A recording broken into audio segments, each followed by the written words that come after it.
ডাকাত দল ডাক দিয়ে বলতেছেন, আচ্ছা আমরা যে আজকে ডাকাতি করতে আসছি তোমার রব কি সেটাও দেখে? ডাক দিয়ে বলতেছেন ছোট্ট বালক বলছে, আমার রব সবকিছুই দেখেন, সবকিছুই শোনেন, সবকিছুই জানেন, আর এই প্রত্যেকটা বিষয়ের হিসাব কাল কঠিন কিয়ামতের ময়দানে আপনার আমার কাছে নেবে। ও ডাকাতেরা, আজকে তোমরা ডাকাতি করতে আসছো, চুরি করতে আসছো, তোমরা জুলুম করতে আসছো। ইকরা কিতাবাকা কাফা বিনাফসিকা আল-ইয়াওমা আলাইকা হাসিবা। কাল কঠিন কিয়ামতের ময়দানে এই ডাকাতির গুনাহ, চুরির গুনাহ, জুলুমের গুনাহ নিয়ে তোমার আমলনামা তোমারকে যখন বাম হাতে দিয়ে বলা হবে পড়ো তোমার আমলনামা, দেখো মরুভূমির প্রান্তরে তোমরা ডাকাতি করেছিলে, তোমরা চুরি করেছিলে, জুলুম করেছিলে, আর সেই দিন তোমরা যখন তোমাদের গুনার বোঝাগুলো কিতাবের মধ্যে লেখা দেখবে তখন তোমরা আফসোস করবে, আর তোমরা আফসোস করবে, কিন্তু তোমাদের সেই আফসোস কোনো কাজে লাগবে না। এই ছোট্ট বালকের কথা শুনে সঙ্গে সঙ্গে এই ডাকাত দল ডাক দিয়ে বলল, ছোট্ট বাবারে, তোমার কাছে এত সুন্দর উপদেশ বাণী শোনার পরে আমরা মনের মধ্যে সংকল্প করে নিয়েছি আর কখনো চুরি করব না, আর কখনো ডাকাতি করব না, আর কখনো জুলুম করব না। ও ছোট্ট বালক, তুমি কই যাচ্ছিলে? বলছে, আমি বাগদাদ শহরের উদ্দেশ্যে মাদ্রাসা শিক্ষা তলাবে আলেম হওয়ার জন্য মাদ্রাসায় যাচ্ছিলাম। এই 40 দিরহাম শুধুমাত্র আমার মাদ্রাসা শিক্ষার জন্য ফি সাবিলিল্লাহ আল্লাহর রাস্তায় আমার মা উৎসর্গ করে দিয়েছে। শুকরিয়া আদায় করি সেই মহান আল্লাহ তাআলার, যেই মহান আল্লাহ তাআলা আমাদেরকে মসজিদে আসার জন্য, খুতবা শ্রবণ করার জন্য তৌফিক দান করেছেন। সবচাইতে বড় কথা, লক্ষ কোটি মানুষের মধ্য থেকে বাছাই করে যেই মহান রব্বি কারিম আমাকে আপনাকে গুনাহ মাফের সুযোগ করে দিয়েছেন, তার নিয়ামতের শুকরগুজার করছি আলহামদুলিল্লাহ। আরো একবার বলেন আলহামদুলিল্লাহ। দরুদ ও সালাম বিশ্ব মানবতার মুক্তির পথ প্রদর্শক সৈয়দুল কাওয়ানিন ইমামুল মুরসালিন রাহমাতাল লিল আলামিন খাতামান নবিয়্যিন, শেষ নবী শ্রেষ্ঠ নবী জনাবি মুহাম্মদুর রাসূলুল্লাহর প্রতি সাল্লাল্লাহু আলাইহি ওয়াসাল্লাম। সবাই কেমন আছেন? আলহামদুলিল্লাহ। ভালো রাখার মালিককে, মন্দ রাখার মালিককে, তারপরেও ভালো মন্দ, সুখে দুঃখে, সুখে অসুখে, বিপদে আপদে, সার্বিক অবস্থায় শুকরিয়া আদায় করতে হবে কার? বলেন না আলহামদুলিল্লাহ। আলোচনার বিষয় মাদ্রাসা শিক্ষার গুরুত্ব। আল্লাহ রাব্বুল আলামিন বলেন, যেহেতু সময় একটু পার হয়ে গেছে এজন্য ভূমিকা না টেনে আলোচনা শুরু করছে। আল্লাহ তাআলা বলেন, ইকরা বিসমি রাব্বিকাল্লাযী খলাক। ইকরা মানে পড়ো, বিসমি নামে, রাব্বিকাল্লাযী খলাক সেই রবের নামে পড়ো যিনি তোমাকে খলাক মানে সৃষ্টি করেছেন। পড়ো তোমার প্রভুর নামে, পড়ো তোমার রবের নামে, পড়ো তোমার সৃষ্টিকর্তার নামে যিনি তোমাকে সৃষ্টি করেছেন। সুবহানাল্লাহ বলেন।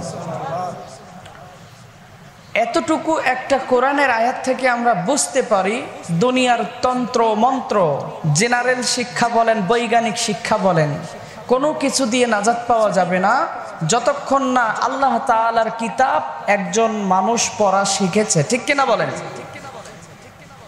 আল্লাহ বলেনি ইকরা বিসমি ইংলিশ, তোমরা পড়ো ইংলিশের পড়া, এগুলো বলছে। তোমরা পড়ো হিন্দি, তোমরা পড়ো উর্দু, তোমরা পড়ো ফার্সি। না, আপনি যে ভাষা দিয়েই পড়েন, ইকরা বিসমি রাব্বিকাল্লাযী খলাক, পড়ো তোমার রবের নামে, যেই পড়ার মধ্যে রবের পরিচয় আছে। প্রত্যেকটা মুসলমানের সন্তান, প্রত্যেকটা মুসলমান সেই পড়া পড়ার দরকার আছে না নাই?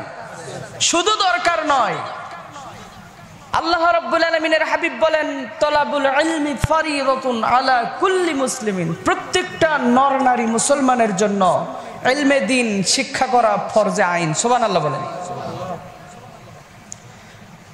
আল্লাহ পাক বলেন, পড়ো তোমার প্রভুর নামে। তাহলে পড়তে হলে আগে কার নামে পড়তে হবে?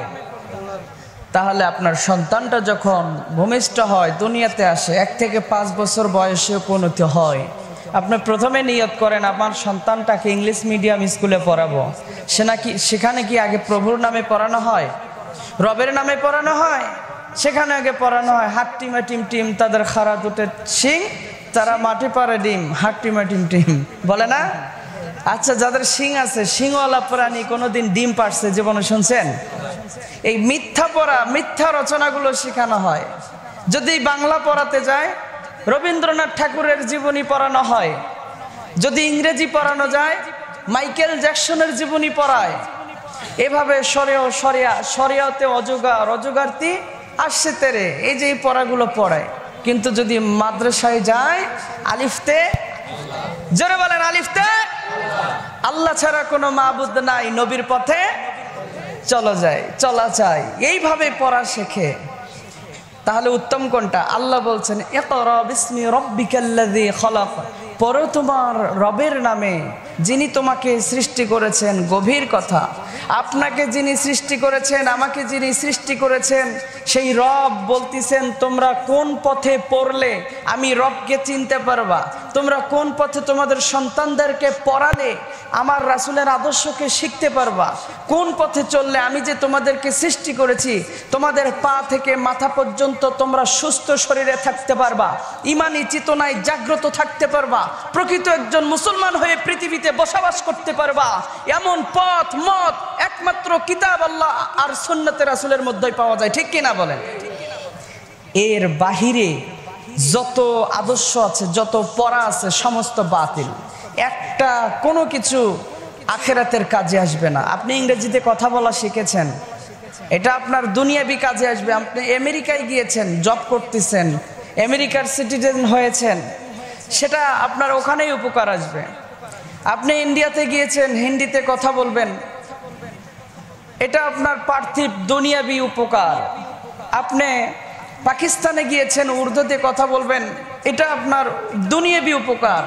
কিন্তু আপনি পৃথিবীর যে প্রান্তে যান, যদি নামাজে দাঁড়িয়ে আরবি ভাষায় কথা বলেন, আলহামদুলিল্লাহি রাব্বিল আর রহমানির মালিকি ইয়াউমিদ্দিন, এভাবে পৃথিবীর যে প্রান্তে যান, আর যদি কোরআন খুলে একটা আয়াত তেলাওয়াত করেন, এটা আপনার আখিরাতে নাজাতের ওসিলা হয়ে যাবে। সুবহানাল্লাহ। পৃথিবীর যে প্রান্তে যান, যে ভাষায় কথা বলেন, আপনার ব্যক্তিগত স্বার্থের কারণে এটা উপকার পাবেন।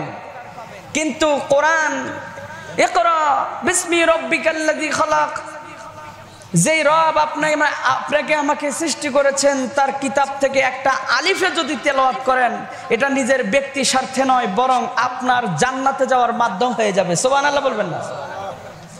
তাহলে দুনিয়াবি শিক্ষা, প্রাইমারি শিক্ষা, স্কুলের শিক্ষা আর মাদ্রাসার শিক্ষা কি এক? জোরে বলেন এক? কখনোই এক নয়। আল্লাহ পাক রব্বুল আলামিনের হাবিব ডাক দিয়ে বলেন, পৃথিবীর মানুষ তোমরা শুনে নাও, নবী করিম সাল্লাল্লাহু আলাইহি ওয়াসাল্লাম যখন মক্কার জমিনে ছিলেন, অন্ধকার থেকে মানুষকে আলোর পথে বের করে আনবেন। কখনো মাদ্রাসা ছিল না, কোনো মসজিদ ছিল না, যদিও মসজিদ ছিল বাইতুল্লাহ, কিন্তু এটাতে কোনো ইবাদত আল্লাহর নবীর আদর্শ অনুযায়ী এবং আল্লাহ রাব্বুল আলামিনের আদর্শ অনুযায়ী চলতো না।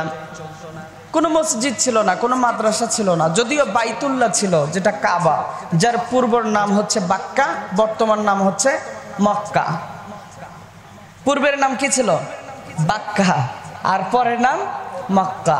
আরেকটা নাম আছে বাইতুল্লাহ, মানে আল্লাহর ঘর। সুবহানাল্লাহ বলবেন না?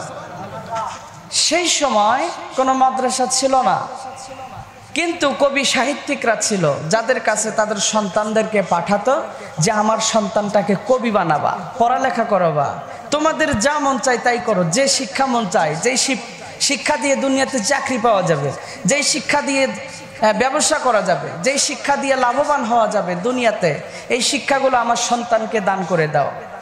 কিন্তু সেই শিক্ষা বাদ দিয়ে আল্লাহ রাব্বুল আলামিন বললেন, তোমরা এমন শিক্ষা অর্জন করো যেই শিক্ষা শুধু দুনিয়াতে সফলতা নয়, বরং আখিরাতেও তোমাদেরকে মুক্তি দান করে দেবে। সুবহানাল্লাহ বলেন। অনেকেই বলে কি জানেন, মাদ্রাসায় পড়লে, এতিমখানায় পড়লে তার মান থাকে না, মর্যাদা থাকে না। আমি চ্যালেঞ্জ দিয়ে বলতে পারি, আপনি যদি 100 জনের মধ্যে একজন কোরআনের হাফিজকে দাঁড় করান, দুনিয়ার মানুষ মর্যাদা দেখ আর না দেখ, আল্লাহ রাব্বুল আলামিনের কাছে ওই হাফেজে কোরআনের মর্যাদা 1000 গুণের চাইতেও বেশি মর্যাদাবান। বলেন না সুবহানাল্লাহ। আমি এটা চ্যালেঞ্জ দিয়ে বলতে পারি, আপনি বলতেছেন মাদ্রাসার শিক্ষার মর্যাদা সম্মান কম, কিন্তু চ্যালেঞ্জ দিয়ে বলতে পারি আপনি যদি সামান্যতম গণেশপুর বাজার থেকে পলাশবাড়ি পর্যন্ত যান, 100 জনকে পাঠাবেন, জেনারেল শিক্ষায় শিক্ষিত ব্যক্তিদেরকে হয়তোবা 5টা সালাম পাবে কি পাবে এটা সন্দেহ আছে, কিন্তু একজন কোরআনের হাফেজকে গণেশপুর বাজার থেকে পলাশবাড়ি পাঠান, অগণিত সালাম সালাম নিতে নিতে হিসাব করে শেষ করা যাবে না, ঠিক কিনা বলেন? এই সম্মান যিনি দিয়েছেন তিনি কে? জেনারেল আর মাদ্রাসা শিক্ষার পার্থক্য। জেনারেল শিক্ষায় আপনি আপনার সন্তানকে গড়ে তুলতেছেন আজকে যে আমার সন্তান জজ, ব্যারিস্টার, উকিল, মুক্তার, টিচার হবে, চাকরি করবে, সরকারি চাকরি করবে, কিন্তু আপনি মনে রাখেন আপনি যখন মারা যাবেন, ওই যে আপনার সন্তানটাকে আপনি শিক্ষা দিয়েছেন কিন্তু আদর্শ শিক্ষা, রবের পরিচয়ের শিক্ষা দেননি বিধায় আপনি মারা গেছেন, কিন্তু হুজুর ভাড়া করে নিয়ে এসে আপনার জানাজার নামাজ পড়ানো লাগে। বড় আফসোস, মরার পরে নেককার সন্তানের দোয়াও আপনার কবরে যেতে থাকে, কিন্তু আপনার সন্তানটাকে মাদ্রাসায় না পড়ানোর কারণে আপনার সন্তান জানাজার নামাজই পড়াতে পারে না, পরবর্তীতে আপনার জন্য কি দোয়া করবে, ঠিক কিনা বলেন?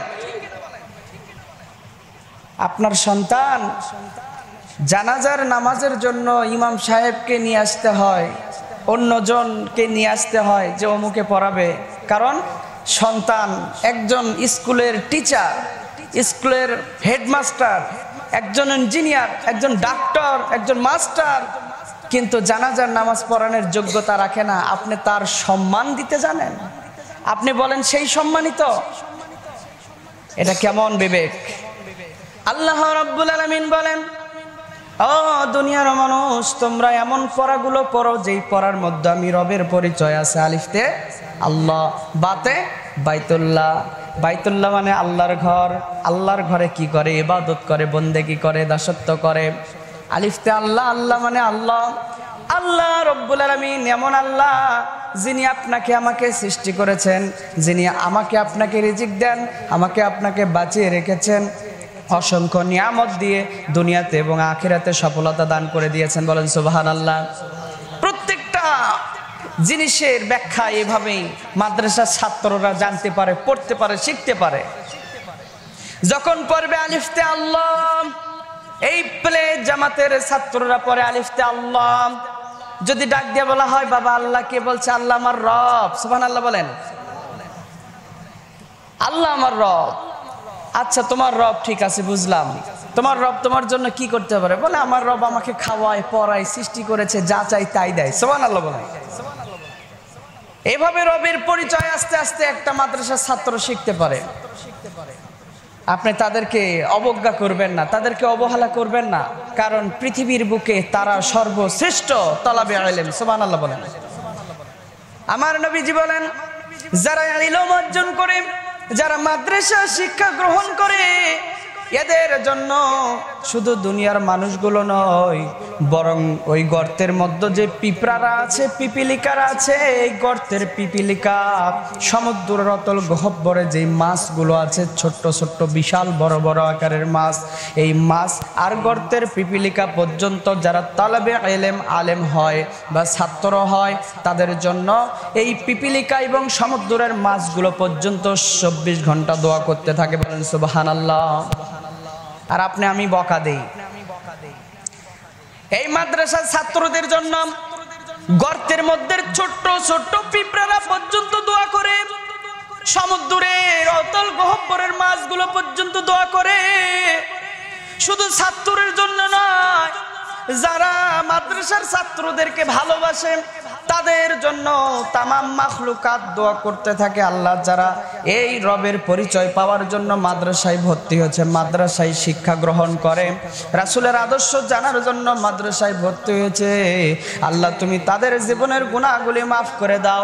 তাদেরকে যারা সাহায্য সহযোগিতা করে তাদের জীবনের গুনাহগুলি মাফ করে দাও। বলেন সুবহানাল্লাহ। 24 ঘন্টা আপনার জন্য আল্লাহ তাআলার কাছে এরা ক্ষমা চাইতে জানে, ক্ষমা চাইতে থাকে। সুবহানাল্লাহ বলবেন না? আমার নবীজি বলেন, দুনিয়ার মানুষ তোমরা চর্মচোখে দেখতে পারো যে তোমাদের সামনে মাদ্রাসার ছাত্ররা দৌড়াদৌড়ি ছোটাছুটি করে, তোমাদের সামনে মাদ্রাসার ছাত্ররা চলাফেরা করে মাটির ওপর দিয়ে, কিন্তু আমি নবী জানায় দিলাম ফেরেশতাদের 600 ডানা আছে। কয়শো? জোরে বলেন কয়শো? ফেরেশতাদের 600 ডানা, 1 নয় 2 নয়, এত ডানা। জিব্রাইলের মাত্র 2টা পাখা দিয়ে পৃথিবীতে সেকেন্ডের চাইতেও ন্যানো সেকেন্ডের মধ্যে ওই আরশে আজিম থেকে পৃথিবীতে ওহী নিয়ে নাজিল হয়ে যায়। এইভাবে শুধু 2টা নয়, 600 ডানা আছে, 600 পাখা আছে। ফরিঙ্গের কি আছে বলেন তো? বিমানের কি আছে? পাখা। ফরিঙ্গের পাখা, উড়ির পাখা, এই যে পাখা, ফেরেশতাদেরও পাখা আছে, ডানা আছে। আমার নবী বলেন, তোমরা যাদেরকে দুনিয়াতে অসম্মান করো, যে ও ইতিমখানার ছাত্র, ও মাদ্রাসার ছাত্র, ও গরিব ঘরের সন্তান, আল্লাহ পাক রব্বুল আলামিনের হাবিব বলেন, আমার উম্মত তোমরা শুনে নাও, ও মাদ্রাসার ছাত্র বলে তোমরা অবজ্ঞা করো, কিন্তু তোমরা জানো না রে, তোমাদের চোখের আড়ালে অসংখ্য অগণিত ফেরেশতাদের ডানার ওপর তারা 24 ঘন্টা চলাফেরা করে। বলেন সুবহানাল্লাহ। 24 ঘন্টা ফেরেশতাদের পাখার ওপর, ডানার ওপর তারা থাকে, যতদিন পর্যন্ত তারা ইলম শিক্ষা করে। সুবহানাল্লাহ বলেন। আপনার সন্তানটা ফেরেশতার ডানার উপরে থাকে, আপনি খুশি না বেজার? ভালো না মন্দ? এটা ভালো। তাই এই পথে আনেন, ওই পথে দিয়েন না। এই যে সামনে ডিসেম্বর আসতেছে, হিরিক পড়ে যাবে, প্রাইমারিতে পড়াবেন, কেজিতে পড়াবেন, বাচ্চারা এক সময় জেনারেল শিক্ষায় শিক্ষিত হয়ে মাকে চিনবে না, বাবাকে চিনবে না, দোয়া থাকতো দূরের কথা। কিসের দোয়া? 1 দিন 2 দিন 3 দিন পর আপনার নাম পর্যন্ত ভুলে যাবে। অনেক সন্তান আছে যারা সম্পদের লোভে বাবা মাকে বৃদ্ধাশ্রমে রেখে আসে, সম্পদের লোভে মা বাবার কাছ থেকে সম্পদ নেওয়ার আগে ভালো ব্যবহার করে, আচরণ করে, সুন্দরভাবে লিখে নিয়েছে। কয়দিন যায়? 2 দিন যায়, 4 দিন যায়, 5 দিন যায়, এক সময় 1 মাস 2 মাস পর মা বাবার সাথে খারাপ আচরণ শুরু হয়ে যায়। এমন আছে না নাই? এরকম হয়ে যায়। আস্তে আস্তে এমন ব্যবহার, মা বাবা অসন্তুষ্ট হয়ে বলে তোমার সাথে আর খাবোই না, থাকবোই না, একটু আলাদা হয়ে থাকে। এমন সময় তার স্ত্রী, ঘরের স্ত্রী ওয়াসওয়াসা দিতে থাকে, তোমার মা বাবাকে তোমার কাছে এই বাড়িতে একা উঠানের মধ্যে রাখা যাবে না, সরে যাও, ওদেরকে দূরে সরে নিয়ে যাও, নাইলে কিন্তু আমি তোমার ভাত খাবো না। বেচারা এখন কি করবে? সম্মান তো বাঁচাতে হবে। স্ত্রী যদি চলে যায়, সমাজের মানুষগুলো খারাপ কবে, আমার স্ত্রী চলে গিয়েছে, আমার স্ত্রী থাকবে না। সম্মান টিকানোর জন্য আর সংসারটা শান্তিতে রাখার জন্য বইয়ের পাগল হয়ে মা বাবাকে দূরে সরে দেয়, এমন সন্তানের আছে না? না। এটার একমাত্র কারণ আপনার সুশিক্ষা নয়, সন্তানকে দিয়েছেন কুশিক্ষা। ঠিক কিনা বলেন? সুশিক্ষা বলতে আমরা জানি শিক্ষা জাতির মেরুদণ্ড। শিক্ষা জাতির কি মেরুদণ্ড? কি জানেন? এই যে ঘাড় থেকে, মাথা থেকে একদম কোমর পর্যন্ত লম্বা, পিঠের মাঝখান দিয়ে একটা ডারা আছে, এটার নাম কি? মেরুদণ্ড। এইটা যদি কারো না থাকে তাহলে সে দাঁড়াতে পারে না। একজন মানুষের যদি সুশিক্ষা না থাকে, এই মানুষটা প্রকৃতপক্ষে কখনো আদর্শবান হয়ে দাঁড়াতে পারে না। ঠিক কিনা বলেন? সুশিক্ষা সেটাই যেটা বলেছেন, ইকরা বিসমি রাব্বিকাল্লাযী খলাক, পড়ো তোমার রবের নামে। যেই পড়ার মধ্যে রবের পরিচয় আছে, এটাই সর্বোত্তম সুশিক্ষা। সুবহানাল্লাহ বলবেন না? আব্দুল কাদের জিলানী রাহমাতুল্লাহি আলাইহি, তিনি সুশিক্ষার জন্য, ভালো শিক্ষার জন্য বাগদাদ শহরের উদ্দেশ্যে রওনা দিবেন। মাত্র 6-7 বছরের একটা ছোট্ট সন্তান আব্দুল কাদের জিলানী রাহমাতুল্লাহি আলাইহি বাগদাদে যাবেন। মা ডাক দিয়ে বলল, বাবা রে, তুমি তো বাগদাদে যাইবা, কিন্তু তোমার কাছে আমার ওসিয়ত হচ্ছে, যতদিন পর্যন্ত যোগ্য একজন তালাবে ইলম থেকে আলেম না হতে পেরেছো, ততক্ষণ পর্যন্ত আমি মায়ের সামনে তুমি এসো না। সুবহানাল্লাহ বলেন। আমাদের মা বাবারা সন্তানদেরকে মহাব্বত করেন। আমার সন্তান যদি ফজরে উঠে কোরআন পড়তে যায়, 8টার সময় উঠবে, এর আগে যদি উঠে আমার সন্তানের ঘুম নষ্ট হয়ে যাবে, এমন মা বাবা আছে না নাই? কিন্তু আপনার সন্তান ফজরে নামাজ পড়ার সুযোগ হলো না, আপনার সন্তান কোরআন পড়ার সুযোগ হলো না। এই যে সন্তানকে মহাব্বত করে আজকে আপনি আগলিয়ে ধরে রেখেছেন, এই সন্তান কাল কঠিন কিয়ামতের ময়দানে আপনাকে জমিনে ফালাইয়া গলার উপর পাড়া দিয়ে সে জাহান্নামে যাবে, আপনাকেও জাহান্নামে নিয়ে যাবে, ঠিক কিনা বলেন? আর যদি সন্তানটাকে আব্দুল কাদের জিলানীর মতো তার মায়ের মতো আপনি আচরণ করতে পারেন, মায়েরা গভীর মনোযোগ দিয়ে শুনবেন, অনেক মা বোনেরা এসেছেন যাদের সন্তান আছে তারা খেয়াল করে শুনবেন। আব্দুল কাদের জিলানী রাহমাতুল্লাহ আলাইহি তার মা ডাক দিয়ে বলল, বাবারে যতদিন পর্যন্ত যোগ্য আলেম না হতে পারবে ততক্ষণ পর্যন্ত আমার সামনে তুমি আসবে না। এই যে নাও 40টা স্বর্ণ মুদ্রা আমি এই তোমার মা তোমার কাছে দিয়ে দিলাম, এই স্বর্ণ মুদ্রা দিয়ে তুমি বাগদাদ শহরে চলে যাইবা, সেখানে বড় বড় শিক্ষা প্রতিষ্ঠান আছে, সেখানে গিয়ে তুমি ইলম অর্জন করে আমি মায়ের সামনে এসে আমার মুখ উজ্জ্বল করবা। সুবহানাল্লাহ বলেন। আব্দুল কাদের জিলানী ছোট্ট মানুষ, তার মা এই যে জামার আস্তিনের ভেতরে অথবা এই জামার আস্তিনের ভেতরে অথবা এই জায়গায় কলারের ভেতরে 40টা স্বর্ণ মুদ্রার এত ছোট ছোট দিরহামগুলো এই পাশ দিয়ে সুন্দর করে গাঁথিয়ে দিয়ে এটা আবার সেলাই করে দিয়েছে, কারণ রাস্তার মধ্যে যদি কোনো চোর ডাকাতের আক্রমণ করে তারা যেন খুঁজে বের করতে না পারে। সুবহানাল্লাহ বলেন। তারা যেন খুঁজে বের করতে না পারে। যেমন মা তেমন সন্তান। এখন সন্তান বিদায় নেবে মার কাছ থেকে বিদায় নেবে, তখন মা বলতেছে, বাবা তুমি চলে যাচ্ছ, তবে 2টা কথা আমার তুমি সব সময় মান্য করবা। এই 2টা শুধু আমার কথা নয়, তোমাকে যিনি সৃষ্টি করেছেন সেই মহান রব্বুল আলামিনের কথা। সুবহানাল্লাহ বলেন। 1 নাম্বার কথা, জীবন চলে যাবে, তারপরও কখনো তুমি কোনো সময়ের জন্য একটা মিথ্যা কথা কখনো বলবে না। 2 নাম্বার, বিপদে আপদে বালা মুসিবতে একবারে তাওয়াক্কাল তো আলাল্লাহ, আল্লাহর উপর ভরসা করবে। কয়টা ওসিয়ত, কয়টা উপদেশ, কয়টা? এই 2টা উপদেশ দিলেন যে বাবা তুমি যখন ইলম অর্জন করতে যাচ্ছ তাহলে 2টা উপদেশ সব সময় মনে রাখবে। 1 নাম্বার উপদেশ, কখনো জীবনে মিথ্যা কথা বলবে না। আর 2 নাম্বার উপদেশ, বিপদে আপদে বালা মুসিবতে সার্বিক সময় ধৈর্য ধরতে হবে। কার উপর? জোরে বলেন, কার উপর? আল্লাহর উপর।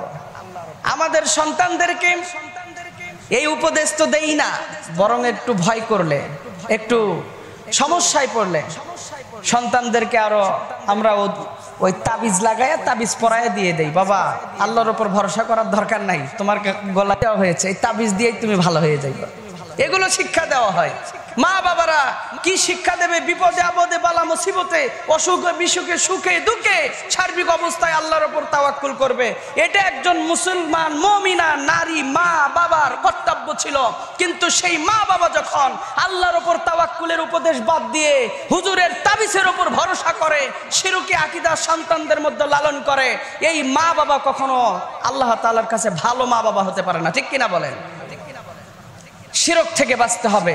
ভাবতেছেন যে আমি উপকার পাচ্ছি, উপকার তো পাবেনই, কিন্তু ওই উপকারটাও দেওয়ার মালিক কে? আল্লাহ।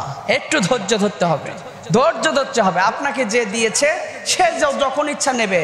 মনে রাখেন, আপনি ভাবতেছেন আপনার সন্তান, আপনার প্রতিবেশী, আপনার আত্মীয় স্বজন অসুস্থতায় ভয়ে ভীতিতে যে কোনো পরিস্থিতিতে একদম শুকে যাচ্ছে, মরে যাচ্ছে, শেষ হয়ে যাচ্ছে, কিন্তু আপনার তাকদিরের মধ্যে এখনো, আপনার নফসের মধ্যে এখনো এই বিশ্বাস আসে নাই যে আল্লাহ যখন চাইবে তখন নিয়ে নেবে। এর আগে পৃথিবীর কোনো শক্তি তার বান্দার কোনো ক্ষতি করতে পারবে না। ঠিক কিনা বলেন? আব্দুল কাদের জিলানী রাহমাতুল্লাহ আলাইহির মা ডাক দিয়ে বললেন, বাবা 1 নাম্বার জীবনে কখনো মিথ্যা বলবে না, 2 নাম্বার আল্লাহর উপর সার্বিক সময় ভরসা করবে। এই কথা বলার পর সন্তানকে হাসি মুখে বিদায় দিল, কারণ আব্দুল কাদের জিলানীর মা জানে আমার এই সন্তানটা যদি এক সময় আলেম হয়ে আমার কাছে ফিরে আসে আর যোগ্য আলেম হতে পারে, এই আলেম সন্তানের কারণে কিয়ামতের দিন আমি নূরের টুপি মাথায় পরে জান্নাতে যেতে পারবো। বলেন সুবহানাল্লাহ। নূরের টুপির আশায় কিয়ামতের দিন নাজাতের আশায় সন্তানকে বিসর্জন দেয়।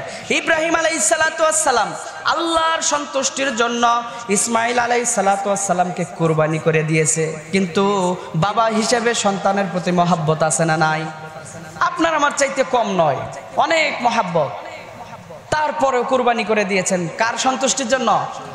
আর আপনি আপনার সন্তানকে এতই মহব্বত করেন আল্লাহর চাইতেও বেশি।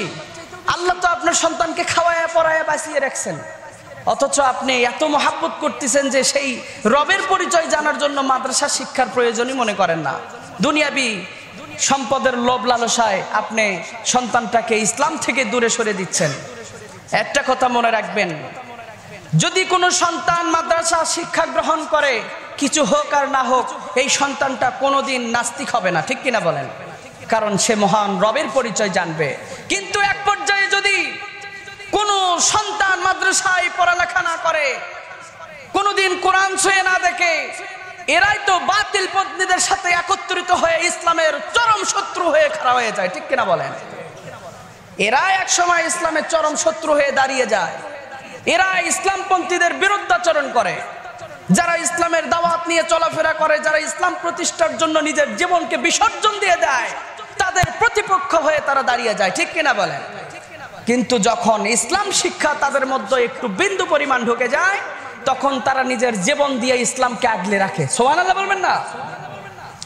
আব্দুল কাদের জিলানী চলে যাবেন, মা ডাক দিয়ে বলেন, বাবা দুইটা উপদেশ কিন্তু মনে রাখবে। দুইটা উপদেশ নিয়ে আব্দুল কাদের জিলানী একটা কাফেলার সাথে রওনা দিলেন। যাইতে যাইতে যাইতে যাইতে মরুভূমির মাঝে একদল ডাকাত দল ওই কাফেলাতে আক্রমণ করলো, ওই দলটাকে আক্রমণ করলো। আক্রমণ করার পর ডাক দিয়ে বলতেছেন, তোমাদের কাছে যা আছে সব কিছু দিয়ে দাও। সমস্ত কাফেলার বাসীরা তাদের ঘোড়া, তাদের সম্পদ যা ছিল, জীবনের মায়ার কারণে, যে এরা তো ডাকাত, এদের অন্তরের মধ্যে কোনো দয়া মায়া নাই, সমস্ত জিনিসগুলো তারা ডাকাতদের হাতে দিয়ে দিল। তারা সমস্ত কিছু নিয়ে যখন চলে যাবে, ডাকাতদের মধ্যে একজন ব্যক্তি চাইয়া দেখে ফুটফুটে নুরান্বিত, মনে হয় আসমান থেকে কেবল ফেরেশতা নাজিল হয়েছে, এত সুন্দর চেহারার একজন ছোট্ট 7 বছরের বালক। নাম কি বলেন তো? আব্দুল কাদের জিলানী রহমাতুল্লাহ আলাইহি। এই আব্দুল কাদের জিলানীর দিকে মুখটা যাওয়ার পরে সে চিন্তা করলো, ছোট্ট একটা বালক। ডাক দিয়ে বলতেছে, বালক তুমি চুপ করে দাঁড়িয়ে আছো, তোমার কাছে কিছু আছে নাকি দাও। ও বালক, তুমি চুপ করে দাঁড়িয়ে আছো, তোমার কি ভয় করে না? আমরা ডাকাত। বলছে, আমি একমাত্র আমার রবকে ভয় করি, আর কাউকে কোনো ভয় করি না। সুবহানাল্লাহ বলেন। এটা মাদ্রাসা শিক্ষা। কাকে ভয় করে? আল্লাহকে। আমি একমাত্র আমার আল্লাহকে ভয় করি, কাউকে ভয় করি না। তোমরা ডাকাত হইছো, কি হয়েছে? ডাক দিয়ে বলছে, বালক সাবধানে কথা বলো, তোমার কাছে কি কোনো জিনিস থাকে তাহলে দিয়ে দাও। ছোট্ট বালকটা সঙ্গে সঙ্গে বলতেছে, জি আমার কাছে স্বর্ণ মুদ্রা আছে। কয়টা? বলছে 40টা। ডাকাত দল বলছে, তোমরা কি আমার সাথে, তুমি ছোট্ট মানুষ, তোমার কি ভয় করে না? তুমি আমাদের সাথে ঠাট্টা করতেছো, তোমার কাছে 40টা স্বর্ণ মুদ্রা থাকতে পারে? বলছে, হ্যাঁ আছে।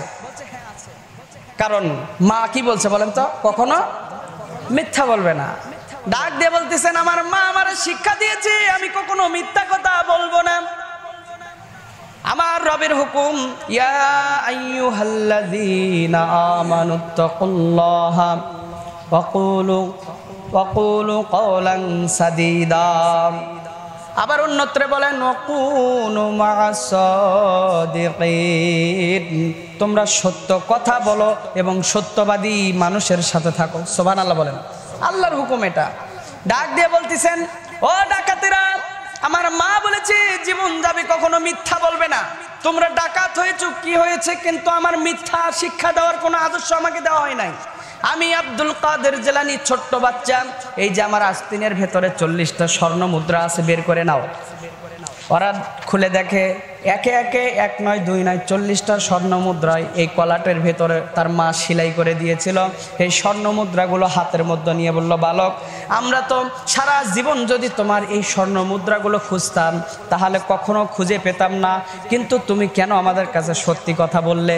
তোমার কাছে আসার পরে আমরা আশ্চর্য হয়ে গেছি, বলো বলো এর রহস্যটা কি? ডাক দিয়ে বলতেছেন, এই ছোট্ট বালক বললেন, আমার মা বলেছিল মিথ্যা বলবো না, এই জন্য মিথ্যা বলি না। আমার মা বলেছিল বিপদে আপদে সার্বিক অবস্থায় তাওয়াক্কুল করবে আল্লাহর উপর। আমি আল্লাহর উপর ভরসা করে আছি। ও ডাকাতেরা, আমি মিথ্যা যদি বলতাম তাহলে আমার আল্লাহ আমার উপর সন্তুষ্ট হয়ে যেত। এই যে স্বর্ণ মুদ্রাগুলো নাও, আর তোমরা এখান থেকে চলে যেতে পারো। ডাকাত দল বলতেছেন তুমি চাইলেই তো পারতে এখানে আমাদের কাছে মিথ্যা বলে এই স্বর্ণ মুদ্রাগুলো নিয়ে আবার তুমি যেখানে যাচ্ছ সেখানে চলে যেতে, তাহলে সত্য বললে। আর তুমি চাইলেই মিথ্যা বলতে পারতে, আর এই মিথ্যা বললে তোমার মাও জানতো না। ডাক দিয়ে বলতেছেন আব্দুল কাদের জিলানী রাহমাতুল্লাহ আলাইহি, ডাক দিয়ে বললেন ডাকাতেরা রে, আমার মা মিথ্যা বলতে নিষেধ করেছে, এটা বড় কথা নয়। মা দেখুক আর না দেখুক এটা বড় কথা নয়। আমার একজন মালিক আছে যে গোপনে প্রকাশ্যে সার্বিক সময় হুয়া আলা কুল্লি শাইইন কদির, যে সবচাইতে বেশি শক্তিধর। তোমরা ডাকাত দলের চাইতেও বেশি শক্তিধর, তোমাদের চাইতেও বেশি করা, তোমাদের চাইতেও এমন বেশি কহার নামের রূপ নিয়ে দাঁড়াবেন সেই মহান রব তো ঠিকই দেখতেছেন। সুবহানাল্লাহ বলেন। তার চোখ ফাঁকি দিতে পারবো না, তার কান ফাঁকি দিতে পারবো না। আমি যদি মিথ্যা বলি মা নাইতে না জানলো, কিন্তু আমার রব তো আমাকে ঠিকই ধরবে। এই ছোট্ট বালকের এতটুকু কথা শোনার পরে তাদের কলিজা নড়ে গিয়েছে। ডাকাত দল ডাক দিয়ে বলতেছেন আচ্ছা, আমরা যে আজকে ডাকাতি করতে আসছি তোমার রব কি সেটাও দেখে?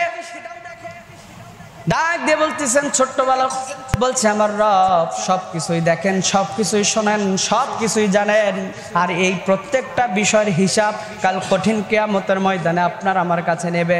ও ডাকাতেরা, আজকে তোমরা ডাকাতি করতে আসছো, চুরি করতে আসছো, তোমরা জুলুম করতে আসছো। ইকরা কিতাবাকা কাফা বিনাফসিকা আল-ইয়াওমা আলাইকা হাসিবা। কাল কঠিন কিয়ামতের ময়দানে এই ডাকাতির গুনাহ, চুরির গুনাহ, জুলুমের গুনাহ নিয়ে তোমার আমলনামা তোমারকে যখন বাম হাতে দিয়ে বলা হবে পড়ো তোমার আমলনামা, দেখো মরুভূমির প্রান্তরে তোমরা ডাকাতি করেছিলে, তোমরা চুরি করেছিলে, জুলুম করেছিলে। আর সেই দিন তোমরা যখন তোমাদের গুনার বোঝাগুলো কিতাবের মধ্যে লেখা দেখবে তখন তোমরা আফসোস করবে, আর তোমরা আফসোস করবে, কিন্তু তোমাদের সেই আফসোস কোনো কাজে লাগবে না। এই ছোট্ট বালকের কথা শুনে সঙ্গে সঙ্গে এই ডাকাত দল ডাক দিয়ে বলল ছোট্ট বাবারে, তোমার কাছে এত সুন্দর উপদেশ বাণী শোনার পরে আমরা মনের মধ্যে সংকল্প করে নিয়েছি আর কখনো চুরি করব না, আর কখনো ডাকাতি করব না, আর কখনো জুলুম করব না। ও ছোট্ট বালক, তুমি কই যাচ্ছিলে? বলছে আমি বাগদাদ শহরের উদ্দেশ্যে মাদ্রাসা শিক্ষা তলাবে আলেম হওয়ার জন্য মাদ্রাসায় যাচ্ছিলাম। এই 40 দিরহাম শুধুমাত্র আমার মাদ্রাসা শিক্ষার জন্য ফি সাবিলিল্লাহ আল্লাহর রাস্তায় আমার মা উৎসর্গ করে দিয়েছে। তোমরা যদি এটা নিয়ে যদি সন্তুষ্ট থাকো তাহলে নিয়ে যেতে পারো। ডাকাত দল ডাক দিয়ে বলল শুধু এটাই নয়, আজকে আমরা তোমার কাছে কালেমা পড়ে মুসলমান হয়ে গেলাম তো গেলাম, ডাকাতি ছেড়ে দিলাম তো দিলাম, আর এমন ভালো হয়ে গেলাম জীবনে কখনো আর গুনার কাজে কখনো জড়িত হব না। বলেন সুবহানাল্লাহ। মাদ্রাসা শিক্ষার কাছে, আল্লাহর শিক্ষার কাছে, মহান রবের পরিচয়ের শিক্ষার কাছে, রাসূলুল্লাহর আদর্শ শিক্ষার কাছে চোর, ডাকার, বদমাশ, চাঁদাবাজ, খুনি আর সমস্ত বদমাইশেরা এসে ভালো হয়ে যায়। ঠিক কিনা বলেন? আর যদি বাতিল শিক্ষা গ্রহণ করান তাদের সাথে যত যোগ দেবে, তাদের সাথে যত মানুষ যাবে তারা তো বিভ্রান্ত পথে যাবে, আরো তাদের দল বল নিয়েই বিভ্রান্ত যাবে। এজন্য আমাদের সন্তানদেরকে মাদ্রাসায় পড়াতে হবে ইনশাআল্লাহ। মাদ্রাসা শিক্ষায় মহান রবের পরিচয়। আল্লাহ তাআলা বলেন ইকরা বিসমি রাব্বিকাল্লাযী খলাক, পড়ো তোমার প্রভুর নামে যেই প্রভু তোমারে সৃষ্টি করেছেন। যে রব তোমাকে খাওয়ান পড়ান তার নামে পড়ো। তো তার নামে পড়তে গেলে স্কুলে পড়লে হবে? আজকে সারা বাংলাদেশে তাকিয়ে দেখেন, গানের শিক্ষক প্রাইমারি স্কুলেতে নিয়োগ দেয়, অথচ প্রয়োজন ছিল প্রত্যেকটা স্কুলে একটা করে ধর্মীয় শিক্ষক নিয়োগ দেওয়া, প্রত্যেকটা স্কুলে ধর্মীয় শিক্ষক নিয়োগ দেওয়া। কিন্তু তা না দিয়ে গানের শিক্ষক, নাচের টিচারগুলো নিয়োগ দিচ্ছে, কারণ জানে যে ধর্মীয় শিক্ষক যদি নিয়োগ দেওয়া যায় প্রত্যেকটা শিক্ষা প্রতিষ্ঠানে এই সন্তানেরা কোরআন শিক্ষা গ্রহণ করবে, রাসূলের আদর্শ শিক্ষা গ্রহণ করবে। যখন তারা কোরআন শিখবে তখন তো বাতিলের বড় বড় মদের বোতলগুলো আর খাওয়া হবে না। ঠিক কিনা বলেন? যখন মাদ্রাসা শিক্ষায় যখন একজন আলেমকে স্কুলের টিচার বানানো হবে, তখন এই প্রাইমারির এই ছাত্রগুলো যে দাঁড়িয়ে প্রস্রাব করে, যখন তারা টিচার হয়ে যায় দুর্নীতি করে, যখন তারা বড় বড় অফিসে চাকরিরত অবস্থায় যায়, তখন কলমের খোঁচায় কোটি কোটি টাকা আত্মসাৎ করে দেশের টাকা বিদেশে পাচার করে, এইটা তখন আর তাদের হবে না। ঠিক কিনা বলেন? এই পরিকল্পনার কারণে তারা ধর্মীয় শিক্ষক প্রাইমারি স্কুলেতে নিয়োগ দেয় না। বুঝতে পেরেছেন বিষয়টা? শোনেন, আজকে তারা সেইভাবেই নিয়োগ দেয় দিলে তাদের কামাই হবে, সেইভাবেই নিয়োগ দেয় যেভাবে নিয়োগ দিলে তাদের পকেট ভর্তি হবে, সেইভাবেই নিয়োগ দেয় যেভাবে নিয়োগ দিলে এই দেশের সাধারণ শ্রমিক, সাধারণ মানুষগুলোর রক্তের ঘামের টাকাগুলো শোষণ করে রক্ত চুষার মতো চুষে তারা বড় হতে পারে, এইভাবেই তারা নিয়োগ দেয়।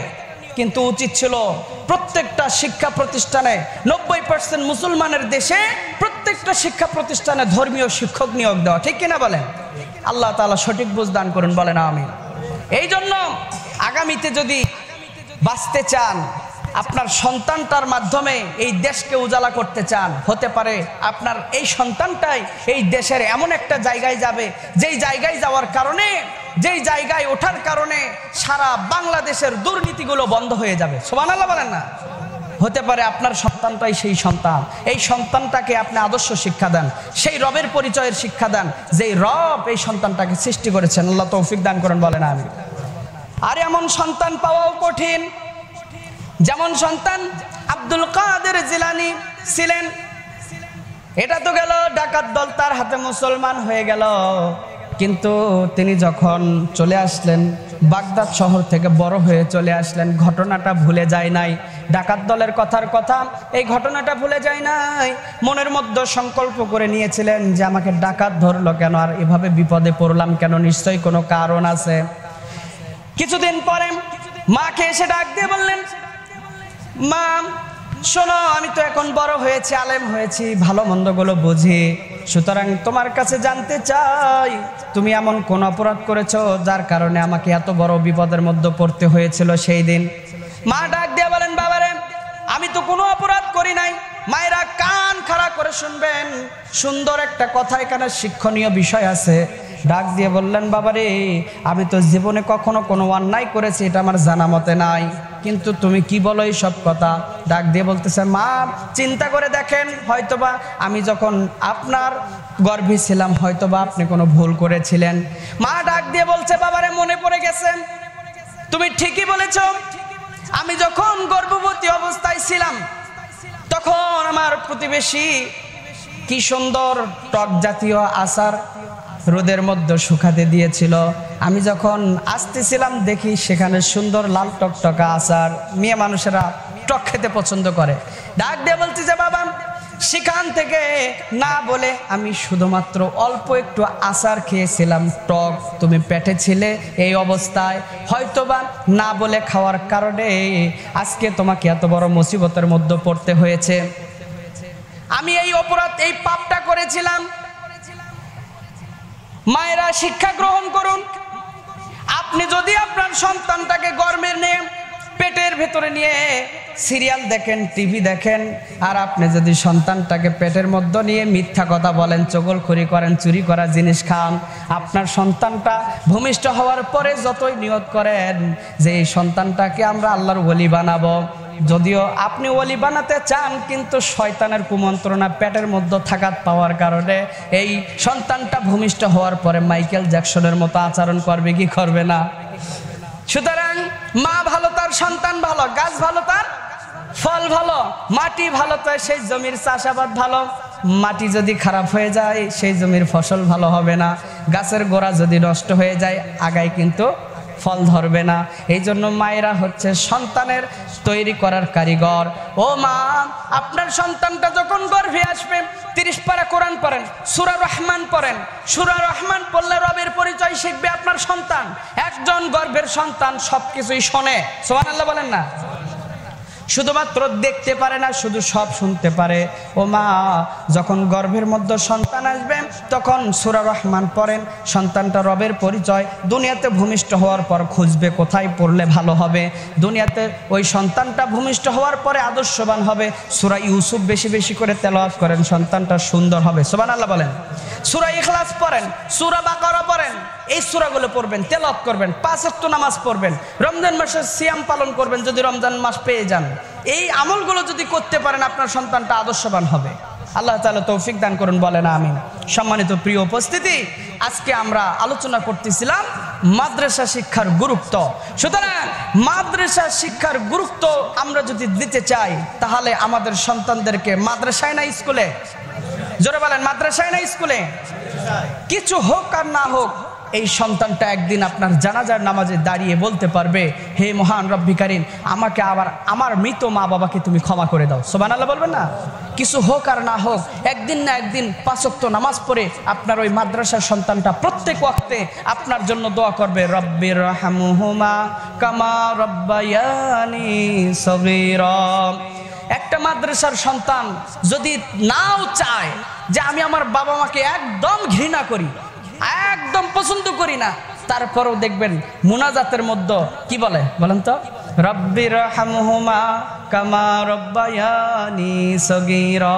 এই রহমত এই মুখের মধ্যে আল্লাহ তাআলা আপনাকে অটোমেটিক দিয়ে দেয় যে এ সন্তান, তুমি তো মাদ্রাসায় পড়েছ, রবের পরিচয় জানো, রাসূলুল্লাহর আদর্শ জানো, তুমি তোমার মা বাবাকে দেখতে পারো না, কি হয়েছে, আমি রব তোমার অন্তরের মধ্যে তোমার মা বাবার স্মৃতিটা এমনভাবে আগলিয়ে রেখেছি, তুমি যে 2.5 বছর দুধ পান করেছিলে তোমার মায়ের, তোমার বাবার শরীরের ঘামের এই পরিশ্রমের মূল্য দিয়ে তোমাকে বড় করেছে, সেই মা বাবা কি এত সহজে বের করে দিতে চাও? পারবে না। আমি তোমাকে মাদ্রাসা শিক্ষার কারণে তোমার কলিজার মধ্যে, হৃৎপিণ্ডের মধ্যে মা বাবার জন্য অটোমেটিক তোমার দোয়াটা সেট করে দিয়েছি। সুবহানাল্লাহ বলেন। সন্তানকে মাদ্রাসায় পড়ান, আপনি বুঝবেন কবরে যখন যাবেন আর আপনার সন্তানটা একবার বলবে রব্বির রহমহুমা কামা রব্বায়ানি সগীরা। কত বছর, কত লক্ষ কোটি বছরের জন্য যে কবরে আযাব আল্লাহ মাফ করে দেবে একমাত্র রব জানে। সুবহানাল্লাহ আসতে বলেন। এই জন্য এর বিকল্প কিছু নাই। আপনি যত সন্তানটাকে ভালো পথে নিয়ে আসবেন আপনার আমলনামায় তত সওয়াব লিখিত হবে। নবীজি বলেন, তোমার সন্তানকে আলেম বানাও, নিজে আলেম হও, যদি তা না পারো তাহলে সন্তানদেরকে আলেম বানাও, যদি তাও না পারো প্রতিবেশীর সন্তানেরা যদি থাকে তাদেরকে আলেম বানাও, সাহায্য সহযোগিতা করো, যদি তাও না পারো তাহলে আলেম হওয়ার জন্য যত প্রকার চেষ্টা আছে সমস্ত চেষ্টাগুলো করো। যদি এতিম বাচ্চারা থাকে, যদি অসহায়রা থাকে তাদেরকে আলেম বানানোর জন্য অর্থ দাও, শ্রম দাও, সময় দাও, বুদ্ধি দাও, সার্বিকভাবে উপদেশ দাও। ও দুনিয়ার মানুষ রে, তবে কখনো তোমরা আলেমদের বিরোধিতা করো না, বলেছেন জনাবি মুহাম্মদুর রাসূলুল্লাহ সাল্লাল্লাহু আলাইহি ওয়াসাল্লাম। কারণ আল্লাহ পাক বলেন, ও দুনিয়ার মানুষ, আলেমদের মধ্যে সবচাইতে বেশি আল্লাহ তাআলাকে ভালোবাসে, বেশি সবচাইতে ভয় করে একমাত্র কারা? আলেমরা। আলেমরা একমাত্র বেশি সবচাইতে আল্লাহকে ভয় করে। আর এই দুনিয়ার বুকে সর্বশ্রেষ্ঠ আল্লাহ পাক রব্বুল আলামিনের কাছে সর্বশ্রেষ্ঠ ব্যক্তি হচ্ছে আলেমরা। সুবহানাল্লাহ বলেন। আমার নবী বলেন, আমার উম্মতেরা শোনো, তোমাদের সাধারণ ব্যক্তির মাঝে আমি নবীর যেমন মর্যাদা, একজন সাধারণ অনেক মানুষের মাঝে একজন আলেমের মর্যাদা তত বড়। বলেন সুবহানাল্লাহ। আলেমের মর্যাদা কত বড়? নবী বলেন, তোমারা সাহাবীদের মাঝে আমি নবীর মর্যাদা যত বড়, সাধারণ মানুষের মাঝে একজন আলেমের মর্যাদা তত বড়। সুবহানাল্লাহ বলবেন না?